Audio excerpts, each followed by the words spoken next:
All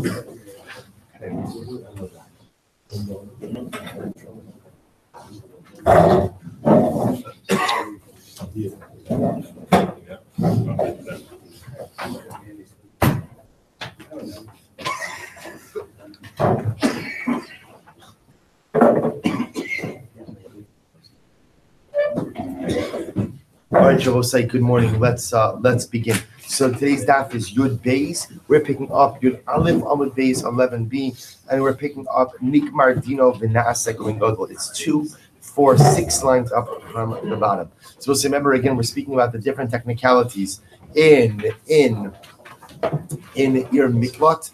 Ultimately, again, under what circumstances a person is exiled, under what circumstances. That's what we're going to continue this now. Our shir this morning is dedicated by Yonah and Shushi Ehrenfeld in memory of Yonah's grandfather, Reb Gedalia ben Yaakov HaKohen. We hope that in the merit of our Talmud Torah, Hashem will have an aliyah and the family a nechama. So let's begin. So Tana. I'm sorry, Nigmar Dino, excuse me. It's 2, 4, 6 lines up from the bottom, 4 words from the end of the line. Nigmar Dino, V'Naaseh Kohen ben Grusha ben Chalutza. What's an interesting case? Let's say again, his sentence is passed. Nigmar Dino, he's convicted, the verdict is handed down, and the Kohen Gadol is declared as a ben Grusha ben Chalutza, which also means what? The Kohen Gadol is disqualified. Word gets out that the Kohen Gadol is not only not a Kohen Gadol, but he's not a Kohen. He's not a Kohen. And at the end of the day, again, he's totally disqualified. So we'll say, so the shaila is, what does this do with what does this mean, just to define our terms? Ben Grusha ben Chalutza means his father married a divorcee or married a woman who underwent chalitza. Both illegal marriages for a Kohen, and the resulting offspring is disqualified from the kahuna. It now turns out there's a scandal that the Kohen Gadol ultimately, again, he's a chalal. He's a chalal. So therefore, again, what do we do? What's the impact of that on the accidental killer? So pligi bar Rabbi Ami Rabbi Yitzchak Nafcha. It's machlokas chadamar meisa kahuna. One says that when the Kohen Gadol is disqualified, that's the equivalent of the Kohen Gadol dying.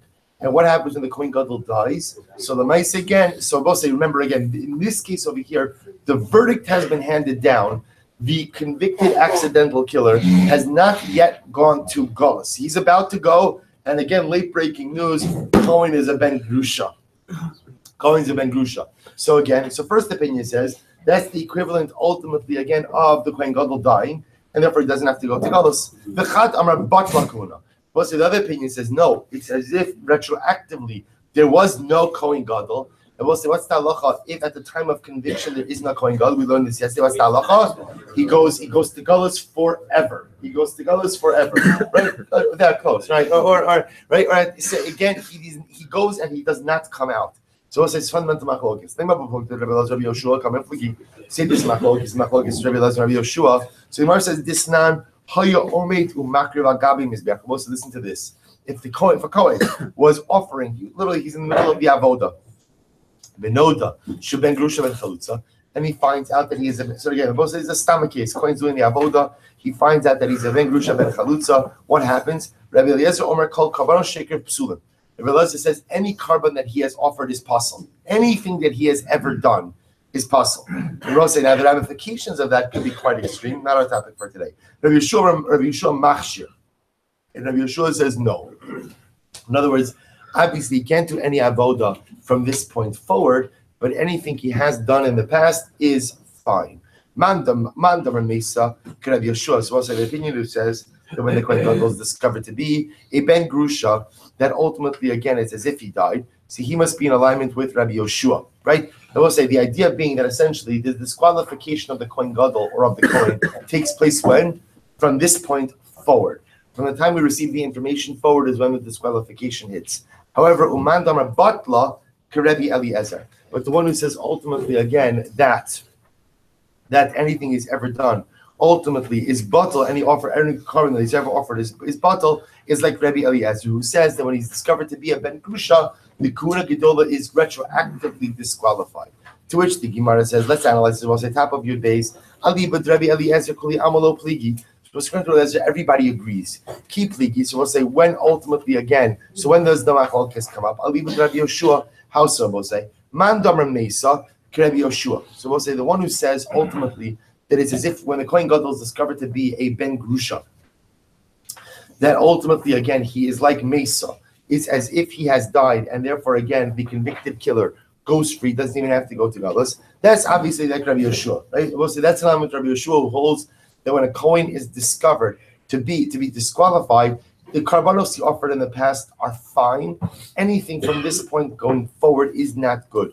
Umadar Batla, but I will say ultimately again the one who says that Lamaisa, when the Kohen Gadol is discovered to be a Ben Grusha, that the kahuna is batal, which also means retroactively it's considered to be undone. Ad kalakam Yeshua Hasam Dichsev Barech Hashem Chelo Pal Yodav Tirtzeh. The reason Rabbi Yeshua says in the Stam Kisav Avoda that anything you did in the past is kosher, but it's only that which is done from this point forward that is disqualified, is because of the pasuk Rabbi say in Devarim, where the pasuk says Barech Hashem Chelo Upoel Yodav Tirtzeh. Literally, Chash Baruch will bless his strength. Upoel Yodav Tirtzeh. That which he has done with his hands will be accepted. The Chazal understand that Rabbi say to be a reference to a disqualified Kohen or a Kohen who's discovered to be disqualified. That anything he did in the past is fine. The disqualification ultimately again is from this point going forward. Afilu chalolin shabo, aval hacha, afilu Rabbi Yeshua moder. Rabbi say in this case, ultimately, in this case over here, anything that he, in this case over here, even Rabbi Yeshua would agree that what? Even Rabbi, see differently. Rabbi Yeshua's statement is by avoda. When it comes to avoda, if there's a disqualification discovered in the Kohen, we will say anything he did up until this point is okay. Anything going forward will be unacceptable. However, when it comes to the death of the Kohen Gadol in the Miklat, I will say now that he's discovered that he was never a Kohen Gadol, it could be that even Rabbi Yeshua would agree that it's therefore retroactively considered as if the verdict was handed down in what type of circumstance? In the absence of a Kohen Gadol, in which case the person who is exiled ultimately forever. Okay, so fundamental machlokes. Nigmar dino. Supposed to listen to this. Amar Rabbi Yehuda. Shtei ta'oyos ta Yoav. Ba'os Hashem. Ba'os Yoav, when he was running away from Shlomo HaMelech, was a little bit of context. David HaMelech on his deathbed gives his son Yoav a whole number of different commands, different instructions. Amongst the instructions that David gives to Shlomo is to kill Yoav. David HaMelech felt that Yoav was guilty of killing two innocent people. David HaMelech did not want to punish Yoav during his lifetime. Yoav was a major general of David, and David had enough unrest during his lifetime, so he goes ahead and he gives it to Shlomo. Shlomo goes to execute Yoav. What does Yoav do? Yoav runs to the Mishkan. He takes hold of the corners of the Mizbeach, and essentially they claims sanctuary. Right? He claims sanctuary, meaning he says, I'm safe, right? I'm safe. Do not go ahead, and you can't touch me. So the Gemara says, Yoav made two mistakes. What were his mistakes? Number one, Dichsiv. He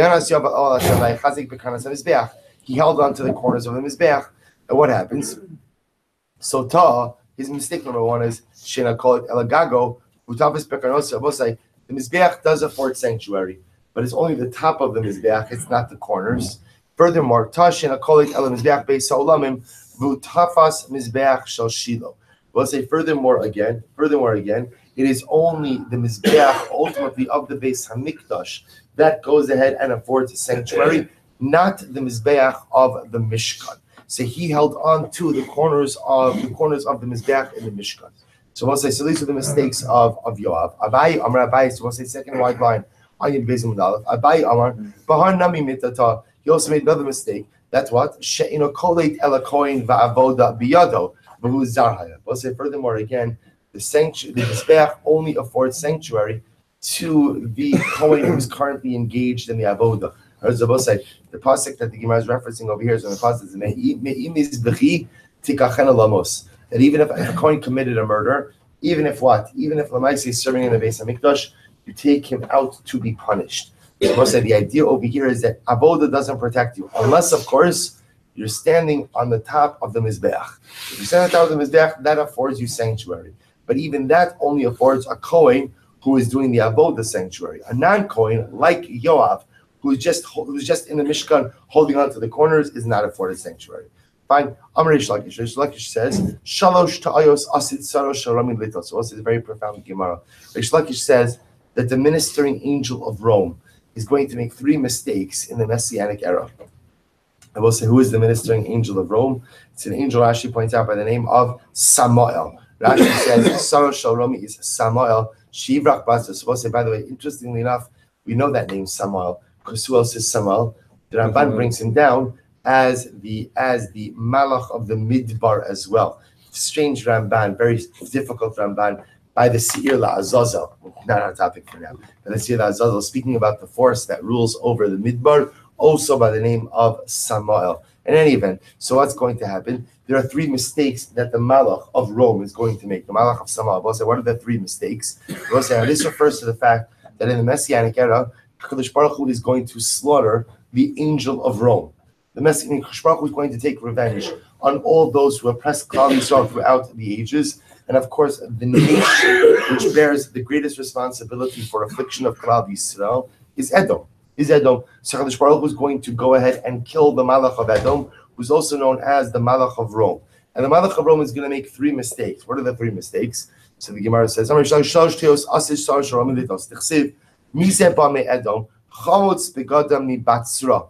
say, who is the one who is coming from Edom? Literally, again, his clothing is stained with blood. That's a reference to HaKadosh Baruch Hu after he comes back from killing the Malach of Edom. What are the mistakes? Toa Shena Koladas, Ela Betzar, Mugol Lebatzra. She will say, in the last level, Messianic era, so the Malach of Rome is going to run to one of the Ari Miklat. He's going to run to one of the cities of refuge. So I'll say, he just makes a little mistake. He runs to the city of Batzra. Meanwhile, Batzra is not an Ir Miklat. Betzer is. Let's say, same way, if you're 1 letter off in your GPS, right? 1 letter off in your GPS, you get to the wrong location. A little hay makes all of the difference. Furthermore, again, he makes a mistake in that the Ir Miklat provides refuge for everyone. The Ir Miklat doesn't provide refuge for everyone. The Ir Miklat only provides refuge for those who kill accidentally, not for those who kill intentionally. Furthermore, again, the Ir Miklat only provides refuge for man, and he is a malach. There's a lot to discuss what exactly this means, but again, a very profound Gemara. Rabbi Avo, Ir Miklat lo nisnu lekvura. Rabbi Avo says you cannot bury dead people in an Ir Miklat. Tichsiv u'migrshem yulu behem tamul rechushim l'chol chayasam. L'chayim nasnu v'lo lekvura. That the Ari Miklat Rabbi, which also were the Ari Leviim, were only given for the living, not for the dead. 1 second, is that true? But we learn, Meisvei, Shama tehe diraso, Sham tehe misaso, Sham tehe kvuraso. We just said in yesterday's daf that what? That when a person dies in the Ir Miklat, ultimately, again, that's where they're buried. To which the Gemara says, you're right. Rotseach shayni digolive. You're right. Ultimately, again, that the Ari Miklat, only people who can be buried in Ari Miklat are the accidental killers. What the Gemara is telling us, I will say, this is indeed how the Rambam paskins. Leviim who live in the city cannot be buried in that city. Amazingly enough, it is only the accidental killers who are exiled to that city who are ultimately buried in that city as well. Kishem Sha'ir Kolat. And so also remember again, the Mishnah said the same way that the Ir Miklat provides refuge, so too does the Tchum of the Ir Miklat, right? The outer boundary, the 2,000 amas outside the Ir Miklat also provide refuge. So the Gemara says, Orminu, Oreza Kasha. So the Orminu Kvurasa, Orminu V'yashav ba v'lo b'tchuma. But 1 second, the pasuk says that the killer, the Rotzeach B'shogeg, should live in the city, but not in the Tchum. So you see from here that he can't establish residence in the Tchum. If so, again, why does the Tchum afford refuge? Rabbi lo kasha, kan liklot, kan ladur. 2 different things. It provides refuge, but you're not allowed to live there. In other words, once the killer b'shogeg gets into the Tchum of the Ir Miklat, he is afforded the protective powers of the Ir Miklat, but he's not allowed to establish residence there. So the Gemara says, "La dor teifoklei, then oses sada migrash, lo migrash sada, lo migrash ir, lo ir migrash." They will say, why don't you go ahead and establish that you can't live in the Tchum for one simple reason? That they will say the Tchum is usually part of the outlying fields, and you can't turn the outlying fields into a domicile. We'll say this would be true even if you were to tunnel. Or let's say that the killer b'shogeg were to dig for himself an underground bunker in a Tchum. So it doesn't disrupt the surface area of the field. He's not transforming agricultural land into residential land. He's living underground. You still can't establish domicile in the Tchum. Domicile for the killer b'shogeg must be established in the city proper. So we'll say now we get into the interesting discussion about the license to kill the killer b'shogeg. Tan Rabbanan, v'ratzach goal hadam esaratzeach. So we'll say the pasuk says, and the goal adam, which we'll also remember is the closest surviving relative of the victim, will kill the rotzeach, will kill the killer b'shogeg. To which the Gemara says, mitzvah biad goal adam mitzvah biad goal adam. There is a mitzvah for the goal adam to kill the accidental killer. Ain goal adam. What if there's no goal adam? Then reshus biad kol adam. The Rabbi will say every person has a right to kill the killer b'shogeg. Rabbi will say Rabbi Shita. Rabbi says it's a mitzvah for the goal adam to kill the accidental killer, and if there is no goal adam, then ultimately what? Then ultimately anyone has the right. Rabbi Kiva Omer no. Reshus biad goal adam. Rabbi Kiva says the goal adam has a right, has the license to kill the accidental killer. V'chol adam chayav alav. Rabbi say if anyone else were to kill the accidental killer, they would be chayav for an act of bloodshed. So the Gemara says, my time, Rabbi Yosef Levi, what's Rabbi Yosef Levi's logic? Miksiv imratzach.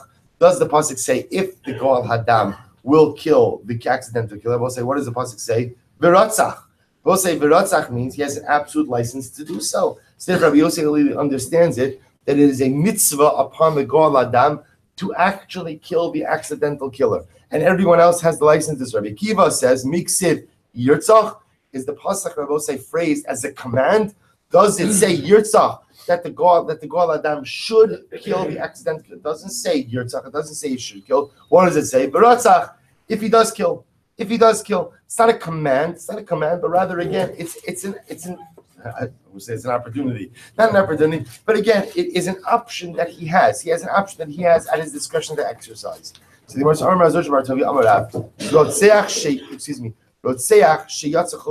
we'll say. So first of all, again.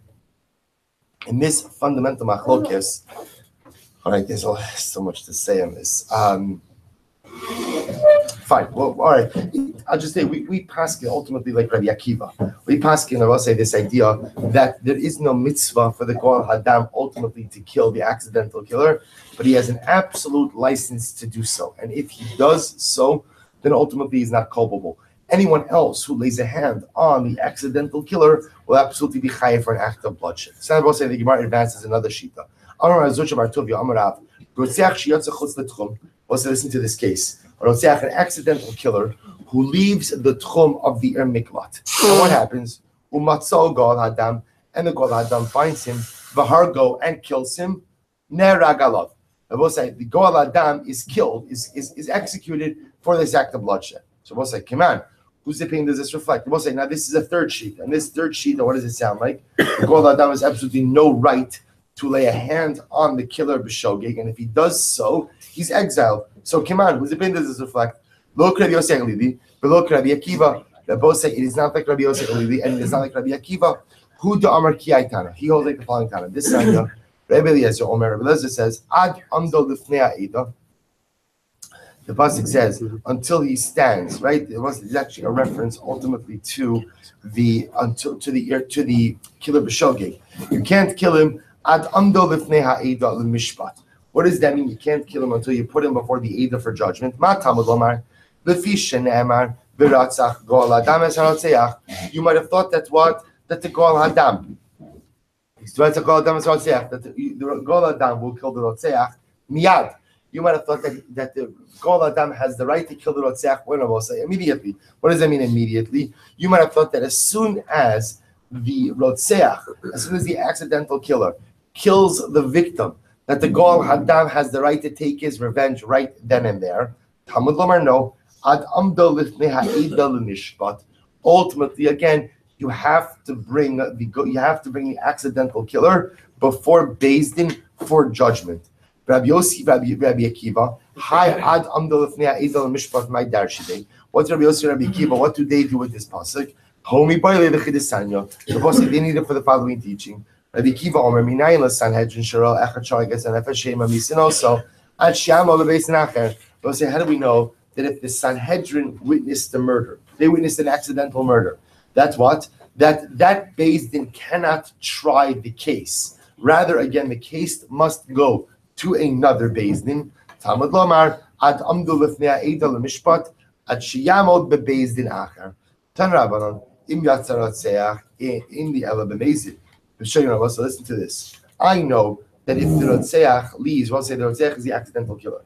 I know that if the Rotzeach leaves the Tchum of the Ir Miklat, that if he leaves b'mezid, if he leaves intentionally, then what? Then the Gal Hadam has the right to kill him. B'shogeg minayin. We'll say, what about b'shogeg? What about, again, I will say, the Gal Hadam, it's a beautiful day, the Gal Hadam is just taking a spatzir in the Ir Miklat, and you know what? He wanders out. Now, we'll say, now the Pashtus, historically, on Ir Miklat, they actually had like boundary warnings, right? They said that you are about to leave the proximity of the Ir Miklat. But let's say, again, this particular city didn't. So he wanders out. But totally b'shogeg. So we'll say, what's the halacha? Talmud Lomar. So we'll say, how do we know that even in that case, the Gal Hadam has the right? The Gal Hadam has the right to go ahead and kill him. So we'll say, so says the Gemara, how do we know this? Talmud Lomar, im yatso yetzi mikol makom. Ultimately, again, the pasuk says if he goes out, no matter how he goes out intentionally, goes out unintentionally, he goes to Gullus. So the Gemara says, V'tanya b'mezid nerag b'shogeg gola. But we'll say, 1 second, we learn that if the Rotzeach goes out of the Ir Miklat intentionally, he's killed. But unintentionally, we'll say this case over here is like a real whammy. What happens? The Rotzech b'shogeg, who's in Gullus, goes out of the Ir Miklat and what? Kills someone. So I'll say, if ultimately, again, he kills someone, b'shogeg, he is gola, he is exiled. To which the Gemara says, so I'll say, how do I reconcile this? Lokashya hakimanda amar arminan dibra torah klasham adam. Hakimanda amar lo arminan dibra torah klasham adam. We will say, ultimately, again, it's a machlokes. This brayso aligns itself with the opinion that says that the Torah speaks in the normative jargon of regular people, and this one says it does not. Rabbi mistabra. We're going to reconcile this in just a moment. Mistabra kimandamar dibra torah klasham adam. It appears that it makes more sense that the pasuk is phrased in the way that people speak, in order that his sofa will say the second case not be any more chomer than the original case. We'll say just like again initially, if he kills intentionally, he is killed, and if he kills unintentionally, he is sent to exile. So too again, af sofa b'mezid nerag b'shogeg gola. We'll say so too ultimately again in his end, if he kills intentionally, he is killed. Unintentionally, he'll be sent to Galus. Tani Chadas. Well, listen to this. We have one brayso that says, Av shaharag bino naaselo gol adam. V'tanya idach ein bino naaselo gol adam. We'll say, listen to this case. Let's say a father kills him. We'll say we're gonna bring everything back together in just a moment. Let's say a father goes ahead and okay, let's say we'll come back to the halacha in just a moment. A father kills his son. Nebuch. A father kills his son. Let's say a father has 2 sons. So what's the shaila? Does the second son become a Goel Adam for his murdered brother? And we'll say obviously becoming the Goel Adam for his murdered brother also means that what? That he's going to kill his father. So we'll say we have two braisos. One brayso seems to indicate that a son can become the Goel Adam for his father, and one brayso seems to indicate that the son cannot become the Goel Adam for his father. So which one is it? We'll say that one reflects the view of Rabbi Yossi Halevi, and one reflects the view of Rabbi Akiva. In other words, we'll say the one that says that the son could become the Goel Adam reflects the view of Rabbi Yossi, who says that what? That it is a mitzvah upon the Goel Adam to kill the accidental killer. And the brayso that says that the son does not become a Goel Adam, that reflects the view of Rabbi Akiva that says it's not a mitzvah, but rather what? It's an option. So when the Goel Adam is a son and when the killer is the father, we don't exercise the option. The Dizbara, but we'll say 1 second, whether you say the Goel Adam has an option or a mitzvah, why should this be permitted?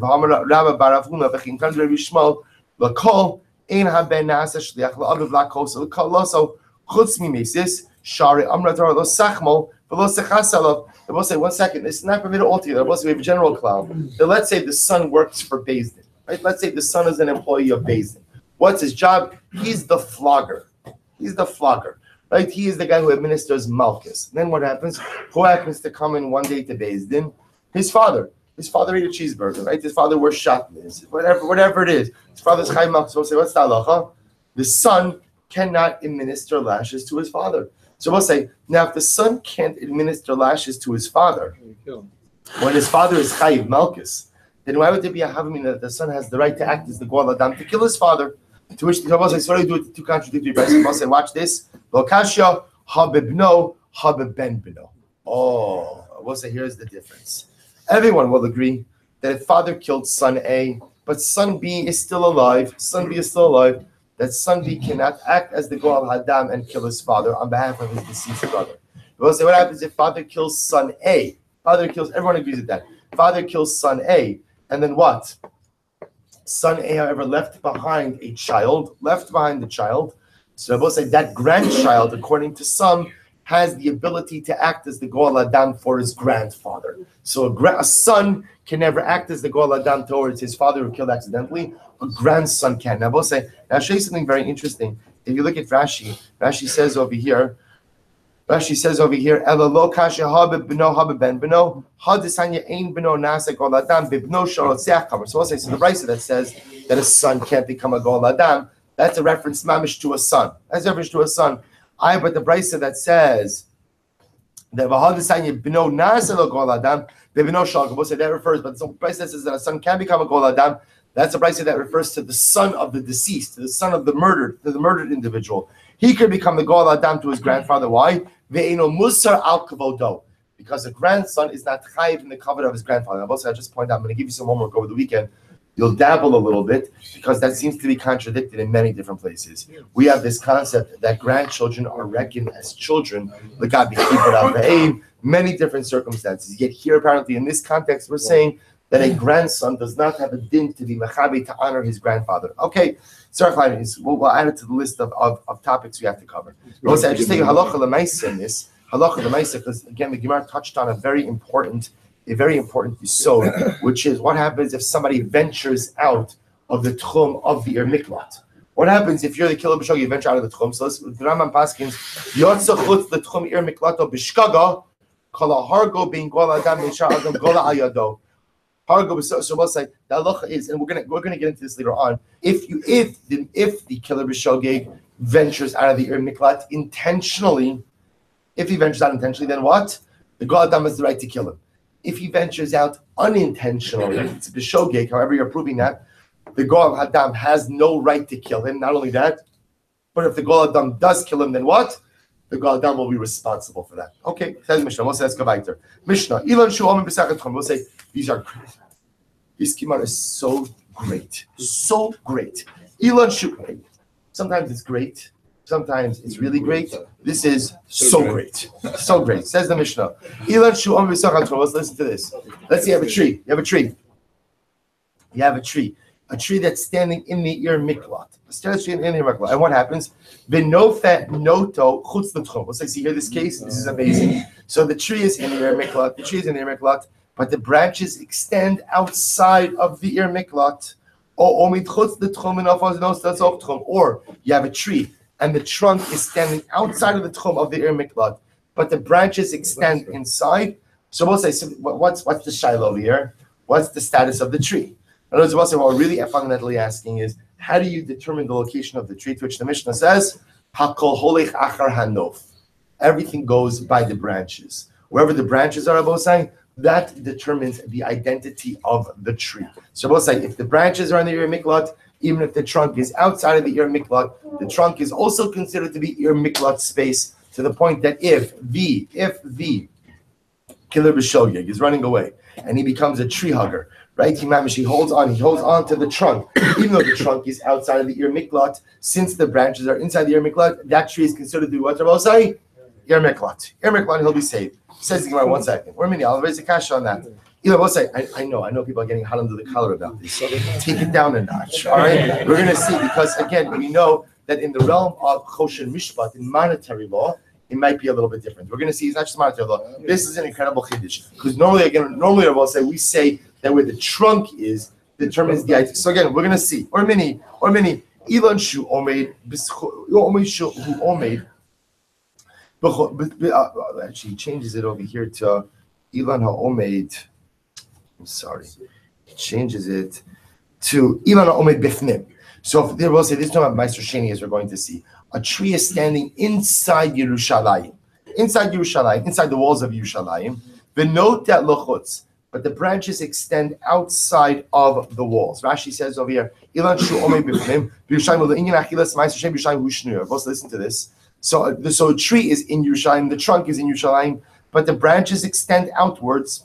Or the trunk is outside of the walls, and the branches extend inside. So what's the halacha?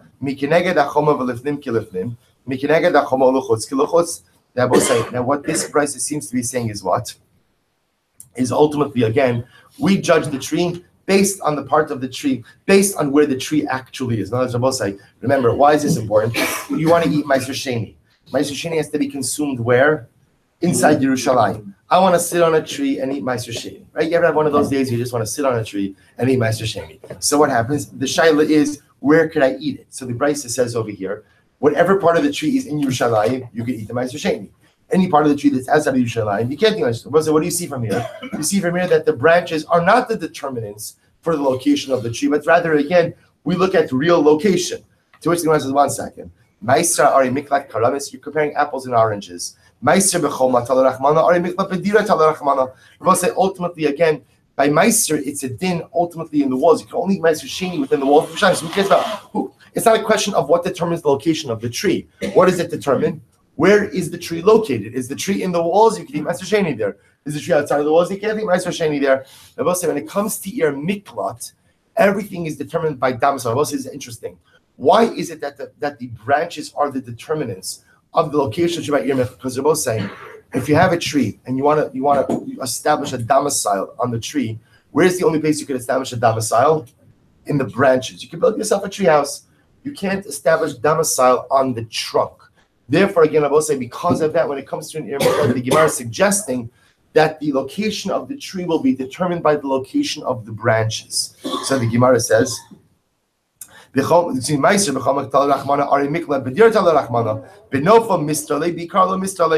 live in the branches, you can't live on the trunk. But 1 second, let's go ahead and bring a contradiction from Meiser Sheni to Meiser Sheni. So says the Gemara, how so? So the Sanya, B'Yushalayim halach achar hanof. Was in Yerushalayim, we go after the location of the branches of the tree. But Ari Miklat halach achar hanof, and in Ir Miklat, ultimately, again, we also go after the nof. Shabbos, here's the problem. This is by Meiser Sheni. So here you see that in Yerushalayim, what is the Brisa saying? That we go after the location of the branches. Rav Kana lo kasha, it's not a contradiction. Rabbi Yehuda harabaram. Two different opinions. We'll say how so? This Sanya, because we learned. Rabbi Yehuda Omer b'ma'ara halech achar pischa. The Ilan Halech Achar Nofo. Rabbi, listen to this. Rabbi Yehuda says, let's say you have a cave, Rabbi, that has an opening in one place, but ultimately, again, the cave itself spans a different location. Rabbi Yehuda says the location of the cave is determined by where it opens to. Because wherever it opens to, that is considered to be the location of the cave, even though what? The actual space of the cave may extend into a different location. Take a look at Rashi. Tap Rashi. What this means is the following. Imagine this. You have a cave that opens up into Yerushalayim, but the actual cave extends where? Outside of the walls of Yerushalayim. So we'll say, what's the status of that cave? If it opens into Yerushalayim, then what? Then it's Yerushalayim. Even though, again, we know that the cave extends out of Yerushalayim. Similarly, Yehuda says, by a tree, the identity or location of the tree is established by its branches. So says the Gemara, right? Ultimately, again, say that Rabbi Yehuda ultimately again holds this by Meiser. Ultimately, again, that when the trunk is on the inside and the branches extend outside, the same way, Rabbi Yehuda says the Shita l'chumra. Now, what does this mean? If the trunk of the tree is in Yerushalayim, but the branches extend outwards. I'm sorry, just the opposite. If the trunk is on the outside, but the branches extend inwards, the same way, ultimately, again, in the trees that you can't redeem it, you also can't redeem it on the trunk. Similarly, again, if the trunk is on the inside but the branches extend outwards, the similar you can't eat on the branches because you're outside of Yerushalayim. So therefore, again, below padiyah without redeeming it. Ultimately, again, you can't eat on the trunk either without redeeming it. I'm supposed to say, see the Rabbi Yehuda says that we go after the branch. Because what he's saying is we go after the branch, even the chumrah. Elagabi ari miklat, but also when it comes to your miklat, I will say when it comes to the case of where the trunk is on the inside of the ear miklat, I'm sorry, the trunk is outside the ear miklat, but the branches are on the inside. Why don't we say I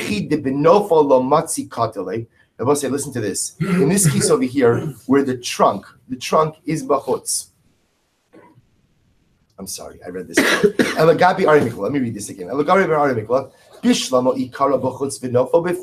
If the trunk is on the outside and the branches are on the inside, same way that the Goal Adam cannot kill the Rotzeach b'shogeg while he's on the branches. Why not, Rabbi? Why not? Because the branches are on the inside. He also can't kill him ultimately again when the Rotzeach b'shogeg is holding on to the trunk. But I will say, if the trunk is on the inside of the ear miklat, but the branches extend outwards, why don't we say, I will say you can kill him when he's on the branches. Why? Because the branches extend outwards. Maybe you should be permitted to go ahead and kill him by the trunk as well. To which the Gemara says, 1 second, I will say, how could that be? How could he kill him on the trunk? The trunk is on the inside of the ear miklat. Amarava, listen to this, Rabbi Say. I will say, if the trunk of the tree is inside the ear miklat, everyone agrees that, of course, the Goal Adam cannot kill the Rotzeach b'shogeg. Why? Because the trunk is on the inside of the city. We'll say, but what's the shot? Let's listen to this case. We'll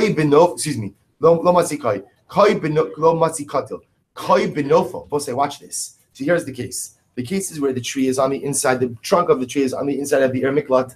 The branches extend outwards. So when the Rotzeach is holding onto the trunk, everyone agrees that the Goal Adam can't kill him. Why? Because it's on the inside of the city. And we'll say, watch this. What happens if the Rotzeach is on the branches? The branches extend outward of the city. So we'll say now, the Rotzeach is sitting on the branches. The branches extend outside of the city. Can the Goal Adam shoot arrows or throw stones at the Rotzeach b'shogeg? Everybody agrees that what? Yes, he can. Why? Because he's on the branches that extend outside of the city. I will say, listen to this. When do they argue? I will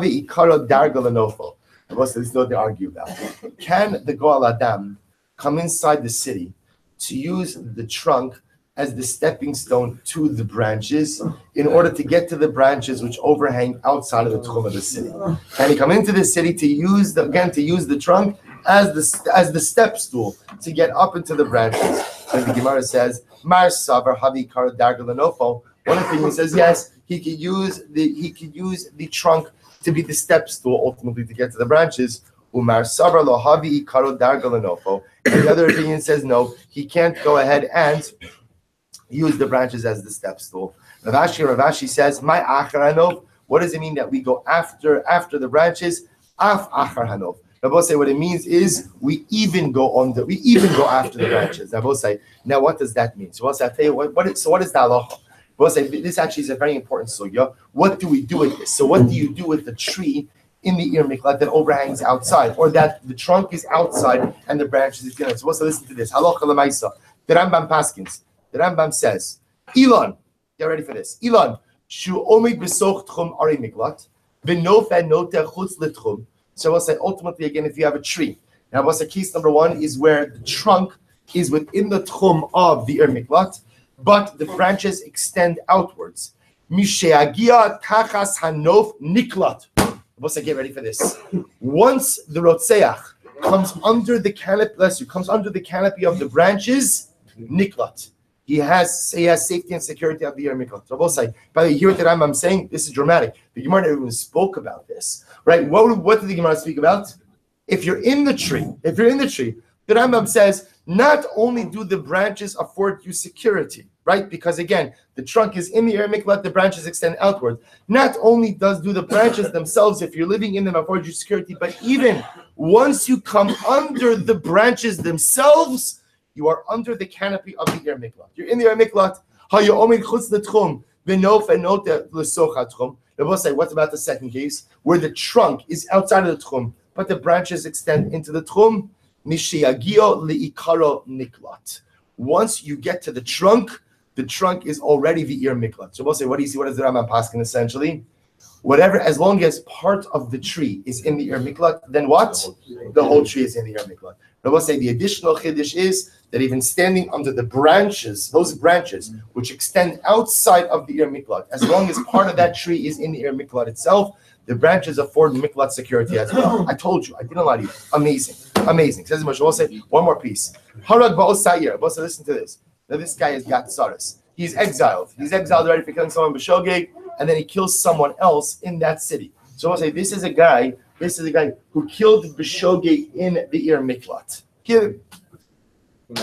You don't want to stand next to him during a lightning storm, right? That's the idea over here. So he kills someone in the city. What happens? We'll say, Gola mishchuna l'shchuna. We'll say he's exiled from one neighborhood to another neighborhood. In other words, that we don't exile into another city. We just exile into another neighborhood within the already existing Ir Miklat.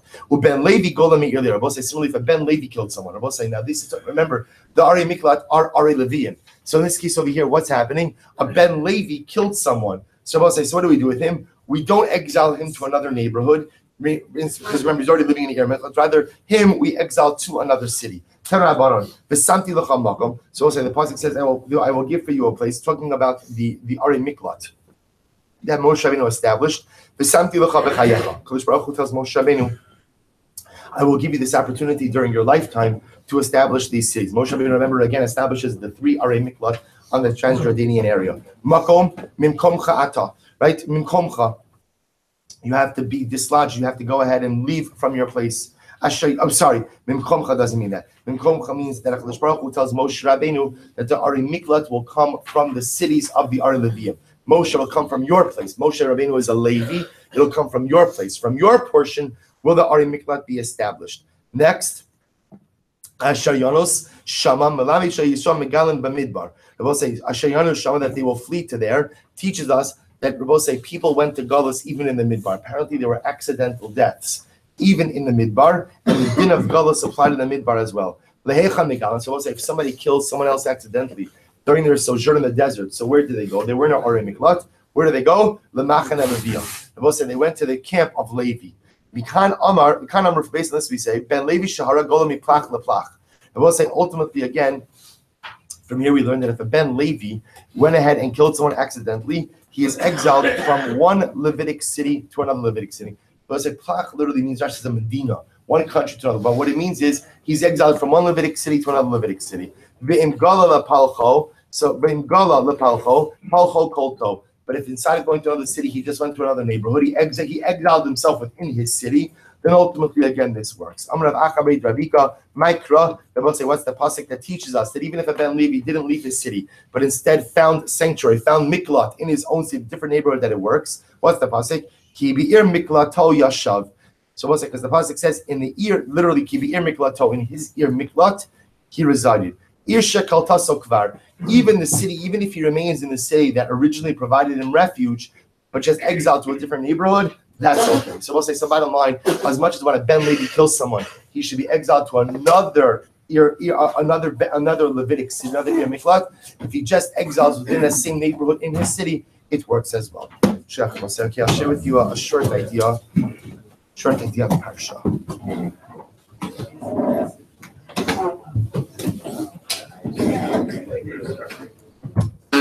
So we'll say, so we know that the one of the most dramatic sections in this Parshas Toldos is the pregnancy and ultimately birth of Rivka Imenu. So remember again, Rivka Imenu struggles with childlessness for many years, finally receives the bracha of pregnancy, and again has a very difficult pregnancy. As the pasuk says, the children in utero are struggling within her, and she says, to the point where at least Pasha Pshat, she says, what do I need this for? Meaning, again, a woman who was barren for so many years to say those words, Lama Zanochi, what do I need this for? Tells you again about the incredible and intense pain she experienced while during her pregnancy, to the point where she realizes something is happening here. She goes out to seek out divine counsel because something mashu lo normali, right? Something over here is not totally normal. Something over here is a little bit off. And of course, again, so Rashi points out, Rashi HaKadosh says, quotes the Medrash, that what was happening. What do you mean by Yisroel Abana B'kirba? So Rashi says, Kishahaisa overes apischei Torah shel shem ve'ever, Yaakov ratzu umefarches latzes. When she would pass by the base medrash of Shem ve'ever, so Yaakov Avinu would struggle to get out of the womb. Overes apischei avodah zara. When she passed by a house of idolatry, Esav mefarches latzes. Esav wants to get out. So you understand that when you see a medrash like this, so Chazal used medrash as a way to teach lessons. What does this mean? Right? Yaakov and Esau are struggling to get out and worship, learn Torah, worship Avodah Zarah. I mean, what's the pshat? We learn about, so we learn the Sukkot and Sanhedrin that ultimately, again, you only get a Yetzer Hara when you come into this world, right? When you're born. So obviously, there's a deeper message that's being conveyed over here. So what's the pshat? What are Chazal trying to teach us? So the Rebbe, Reb Simcha ben Pshischa, asks a very interesting question. The Rebbe says like this. He said, going just with the narrative of the Medrash. So he writes, Lama Ratza Yaakov Latzes Kishavra Pischei Torah. So I understand Esau wants to get out because there's only so much damage he could do in the womb, right? There's only so much, right? He wants to do Avodah Zarah, right? He wants to get out. Okay, I understand. Where is Yaakov running? Why does Yaakov struggle to get out of the womb when they pass by the base Medrash? After all, we know Hara Yeled b'mai imo melamdin also kol Torah kulo. We'll say, what is the child doing in utero? Again, the Gemara Masechus Nida, we're going to learn it, is sitting, learning Torah with a malach. There is no more heightened spiritual existence than the in utero existence. I will say, again, understand, this is part of, the Baal Shem Tov brings down, he says, we have a Shalom Zachar. Baal Shem Tov says Shalom Zachar. Shalom Zachar is Nichum Avelim, he says. We're coming to comfort the mourner. Who's the mourner? The little baby. Little baby says, really? Like this is what I've got now? Right? For the last 9 months, I was going in, I was learning Torah with the Malach. For the last 9 months, literally, I was in Olam Hazeh, but yet existed in Olam Haba, and now I'm in this world. I don't want to be here. I want to be here. So we come to the Shalom Zachar. I don't know if we make him feel better or not. At the end of the day, really, you guys here to drink beer and eat chickpeas, you think this is to make me feel better? But in any event, what it says is you're not alone. We all went through it, and look, we're all pretty much okay. So the yesod ultimately is that the child in utero has this incredible elevated experience. So as to the Pshischa, I don't understand. Yaakov, where are you running to? The base medrash of Shem Ve'ever is wonderful, but it's not going to hold a candle to the experience you have now with the Malach in your mother's womb. So listen to what the Rebbe says. The Rebbe says, Kimira shekasha letzadik lios bekfifa achos im Esav. Afilu kishu lo me Torah k'mipi Malach. So the Rebbe gives a very profound idea. Torah, Kedusha, holiness, spiritual growth, Rabbosai, could only occur in an atmosphere of Kedusha. It only occur in an atmosphere of holiness. And Yaakov Avinu realized, says the Rebbe Pshischa, that his spiritual growth was stunted while he occupied the same in utero space as Esav. Tzaddik could only become so great if the atmosphere is tainted. A tzaddik could become only so great if the atmosphere ultimately is marred and is scarred by the negativity and by the darkness of the Rasha. Yaakov Avinu is sitting there learning Torah with the Malach, and it's true. But at the end of the day, Esav is right there next to him. And spiritual growth could only go so far when the atmosphere is unfriendly to that. Therefore, again, as much as I love learning with the Malach, I'd rather get out of here so I could be in the base of Shem Ve'ever, in my cocoon of spirituality without the negative influences, because that's ultimately how growth occurs. And I will say, the Rebbe teaches us an incredible lesson. The incredible lesson is, spiritual growth is not just about dynamic spiritual activity. It's not just about learning Torah. It's not just about doing mitzvos. It's not just about giving tzedakah, doing acts of chesed. But say true spiritual growth requires a spiritually friendly atmosphere. You could learn all the Torah you want. You could do all the ma'aseh chesed you want. But if the atmosphere itself is not conducive for spiritual growth, it is hard for those actions to take hold. It's hard for those actions ultimately, again, to get traction. I will say, This is why so many times we do so many good things, yet we don't feel growth. It's because of us. Sometimes the way I'm living my life, sometimes what I'm doing in my home, sometimes the forms of entertainment I'm engaging in, sometimes the friends I'm hanging out with are maybe wonderful people, but they're not the right people for my growth. Sometimes the decisions that I'm making, sometimes the way that I'm raising my mishpacha, let's say, is not the way that's conducive for growth. Dynamic spiritual activity is wonderful as long as it is supported by the proper environment. Even Yaakov Avinu can only go so far when he's sharing oxygen with Esav. If we're sharing oxygen with Esav, there's only so much growth I can do. The Rabbi teaches us about say, actions are one part of our spiritual growth, ensuring that in every aspect, our home, our business, our social lives, that the avirah is happy, that the atmosphere is kaddish v'tar. Rabbi say that is just as important for ensuring our spiritual growth. The womb has to be kaddish in order for the Torah of the Malach to take over. Rabbi say add in one more piece, and I was late, and then we'll stop. I think there's also one additional yesod, which is Rabbi say, why does Yaakov Avinu want to get out? Learning Torah with the Malach is wonderful, but I want to tell you something. Not that I remember, but what? It's totally passive. The Malach gives you Torah, and what do? You're like a little, like in utero bobblehead. Good, I got it. Right, nice, very beautiful. There's no give and take. There's no avoda. I don't have to schwitz. There's no arguments. There's no exhaustion. There's no fatigue. There's no rolling up my sleeves. I get it. I ingest it. It's beautiful. It's wonderful. Yaakov, Rabbi say, what happens when you leave the womb? What happens? You forget it. Because anything you don't work for in life, anything you're not willing to schwitz for, you can't retain. Yaakov Avinu realizes, even in utero, this is great. This is fantastic. But this is not real Torah. This is not real spirituality. Real Torah, real spirituality, that's over there. That's in the base medrash of Shem Ve'ever. That's in the place where I have to work. That's in the place where I have to struggle. That's in the place, ultimately, again, where I have to roll up my sleeves. Rabbi say, we live in a world that sometimes preaches that everything is supposed to be easy. And if it's not easy, you need to find an app to make it easier. And if it's not easy, you need to find a way to make it fit in to the way you want to live, to the way what you want to do. We're saying that's not ruchnius. Growth in ruchnius comes from work. Growth in ruchnius comes from fatigue. Growth in ruchnius comes from rolling up your sleeves. Growth in ruchnius comes from working hard, sometimes failing, getting back up again and trying again. And Rabbi say, we shouldn't be afraid of work. We shouldn't be afraid of avoda. We shouldn't be afraid to push ourselves harder and harder and harder, wondering what could I do next? How could I grow more? Learning with the Malach is great. Having someone spoon feed you things as you're sitting back, kicking back in the amniotic sac, taking in your mother's nutrition is fantastic. But that's not the ruchnius. Great while it lasts, and you forget it the moment you exit into this world. Where's true growth at? True growth is in the yeshiva of Shem Ve'ever.